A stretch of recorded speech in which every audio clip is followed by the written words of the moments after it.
Matt, is this the beginning of the end? Do we need to play taps for the GOP? I wish.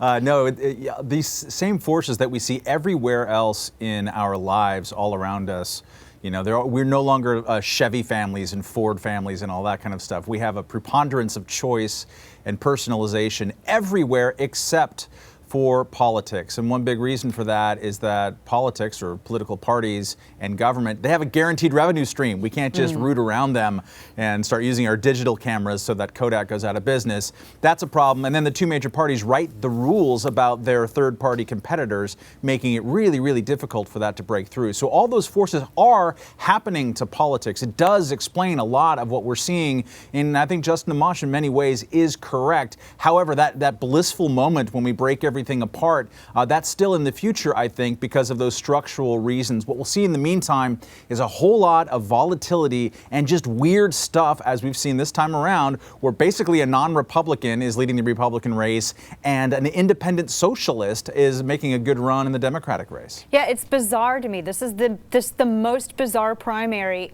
I talk like I'm 80 years old, but honestly, it's the most bizarre primary I've ever seen.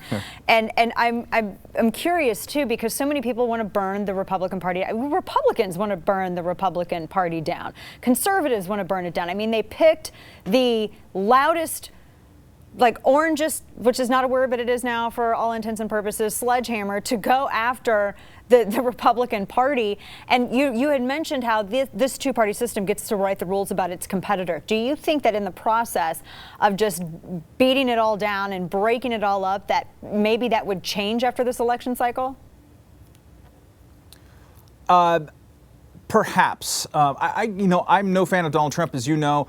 At all, and the opposite of that, as a matter of fact. But let us save some criticism here for the Republican establishment and what they did, specifically in 2012, but also 2010 and even 2008. In 2012, I was there at the Republican convention where at the eve of the convention, they suddenly, led by Mitt Romney and the RNC, they rewrote all the rules that every Tea Party organizer, that every Rick Santorum organizer, who were a lot of grassroots social conservatives, and every Ron Paul person out there had spent the last 4 years studiously learning. They just rewrote them because they didn't want to have another populist uprising on their hands. They rammed it down their throats. There were tears in the eyes of hundreds of volunteer organizers out there, and it was a pure establishment power play. They didn't want to see this kind of thing. In 2010, as soon as the Tea Party showed up, everyone, all the respectable elders like Karl Rove said, oh, you can't do this. This is wrong. We really need to have Charlie Crist instead of Marco Rubio and whoever the hell they were supporting down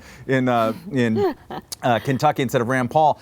So, I mean, they've been trying to tamp this down. John McCain, who's always had a difficult relationship with the grassroots, was foisted upon people in 2008 as well. So I understand the frustration out there, and I'm not Republican, but I understand they've had the boot in their face for a long time, and in many ways this is kind of pushback against all that, or blowback theory against that.